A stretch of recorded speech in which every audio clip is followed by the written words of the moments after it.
we released our next album, and it was like a flop. It was a tragedy. It went like double plastic. I had spent most of my money, like all of it. I spent all my money. And I didn't forget, but I didn't pay the IRS. In my mind, I mean, I wasn't like trying to avoid paying taxes. I was just like, oh damn, they need their money. The IRS took all of that stuff, so I was like broke. Being famous and broke is a shitty combination, because you're still famous and people recognize you, but they recognize you while you sitting next to them on the bus. And the stuff they ask you to sign on a bus, you know, like, oh, can you sign my baby? That's a Sharpie. I probably shouldn't just write on the baby with that. Oh, you too big to sign my baby. Well, no, I mean, you know, so I signed it. No money, zero prospects, ambition slipping, confidence fading. It was sad times for the Fresh Prince, and things were not looking any brighter. However, things were about to change dramatically for Will because, you probably guessed it, this is the part of the story of how the Fresh Prince became the Fresh Prince of Bel-Air. Living with his then girlfriend at the time, she encouraged and pushed him to get out there and at least try to do something, especially if he wasn't going to rap anymore. Will ended up going to the Arsenio Hall show one night, thanks to his girlfriend's forced encouragement, where he met a guy called Benny Medina, who turns out was the real-life Fresh Prince before the Fresh Prince. They begin talking, and Benny proceeds to pitch Will this great idea he had been working on for this TV show, and he wanted Will to be a part of it. Will's slightly reluctant at first, saying he's not an actor, he's a rapper, he's never done anything like this before. Eventually, he agrees to Benny's proposal. Oh, and by the way, Benny says, Quincy Jones will also be producing it with me. So I was like laying around, and my girlfriend was like, dude, we're not doing this. Like, you're not just gonna be laying around this house all day. You're gonna go do something. And I was like, what? What I'm supposed to do? Go where people is doing it. Where people doing it?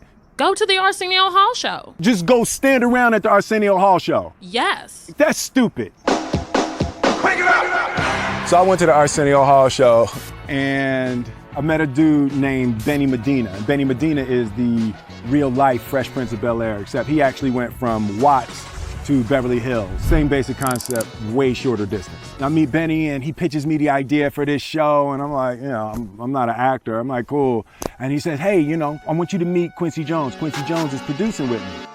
Now, just in case any of you guys and girls watching out there have not been here, possibly due to a coma, abduction, or any number of reasons for the past however many decades, and you do not know who Quincy Jones is? Well, Quincy is by anyone's standards a genius.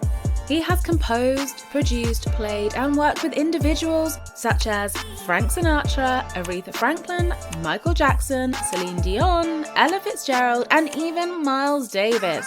Arguably the coolest man who ever lived. He's been awarded 28 Grammys, and he's even been awarded a Legend Award. And that's just scratching the surface of the things this man has achieved. So Benny takes Will to meet Quincy at his home, and he immediately takes a liking to him. Quincy says to Will he's heard his music and seen his videos, and he loves what he's been doing. Over time, as one thing led to another thing and another thing led to another, history was made. So I find myself at Quincy's, and there's actors and artists and celebrities and politicians, like everybody's at Quincy's house. It's like The Wiz without the costumes. So Benny walks me in and introduced me to Quincy, and like, hey Q, what's up, man? He's like, hey man, you know, I saw your music videos. I love what you're doing. I love what you're doing. Tell me your rap name again? They call me the Fresh Prince. All right, good, that's what we're gonna call the show. And he handed me a screenplay for a failed Morris Day pilot. Like, I don't have the time So I need you to do this. I need you to go ahead, take a few minutes, take 10 minutes, study the script, and I'm gonna clear all the stuff out the living room, and we're gonna have everybody sit down in the living room. We're gonna do an audition. He had movers that could reset his furniture. I was like, this dude is real. So he goes out, tells everybody, come on, come on, come on. And I was like, hey, Q, hold up, man, hold up. I'm not ready to do no audition. And he said, oh, all right. Well, what you need? Tell me what you need. Just set the meeting for a week and I could do it. He said, yeah, you know, Brandon Tartikoff, the head of NBC, is out there. I'll get him the schedule for next week. And then you know what's gonna happen? Something gonna come up and then he's gonna have to reschedule. Oh, yeah. So 3 weeks from now, Q, we can do it 3 weeks from now. I said, yeah, 3 weeks from now will be good. Or you could take 10 minutes right now and you can change your life forever. I was like, it then. Yes, give me 10 minutes. I said yes, and I let it rip. And I got to the end, and everybody is clapping. Quincy looks at Brandon Tartikoff, the head of NBC. Did you like it? And Brandon said, yeah, I liked it. Quincy says, no, did you like it? And he's like, yeah, I liked it. He's like, good, you're his lawyer. Draw me up something right now. Damn, Quincy ordering other people's lawyers around. Like, that's his lawyer, Quincy, leave that man alone. And Quincy turned to me and he was like, hey, Will, you got a lawyer? Quincy, I'm broke. If I had a lawyer taking 5%, he'd owe me money right now. He was like, all right, and he turned to his assistant. He was like, get Will a lawyer. Quincy had been drinking. You know, it's probably obvious from the story, but he had been tasting. He had wet his beak a little bit that night. Yeah, so the lawyers go out in a limo and they're drawing up the first deal for the Fresh Prince of Bel-Air. Quincy is like popping up at the window, no paralysis, do analysis. No paralysis, do analysis. I was like, how did he make Thriller like this?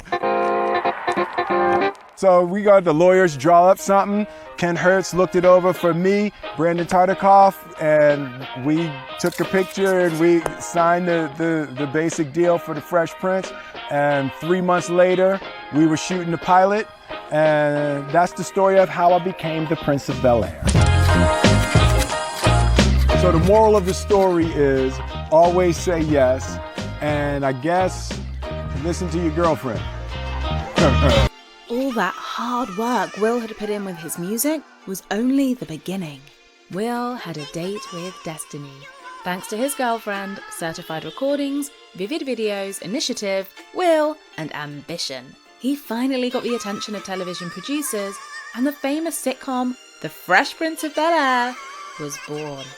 It began in 1990, ended in 1996, and it was loosely based on Smith's real life, with the assistance of Benny, of course. Some of the other actors and actresses were Karen Parsons, who played Hillary, Alfonso Ribeiro, who played Carlton, Tatiana Ali, who played Ashley, Joseph Marcel, who played Jeffrey the Butler, Janet Hubert, who played the original Vivian, Daphne Reed, who played the second Vivian, Bernie Watson, who played Will's mother Viola, and of course, rest in power to James Avery, who played Uncle Phil. It ran on NBC for 6 successful seasons, ending at the star's request. Will got 2 Golden Globe Award nominations and even served as an executive producer for the final season. But what do you guys think? Leave your opinion in the comment section. Don't forget to like, share, and subscribe so you don't miss an upload, and you can enjoy the excellent content we send your way. Until next time, this is The Genesis.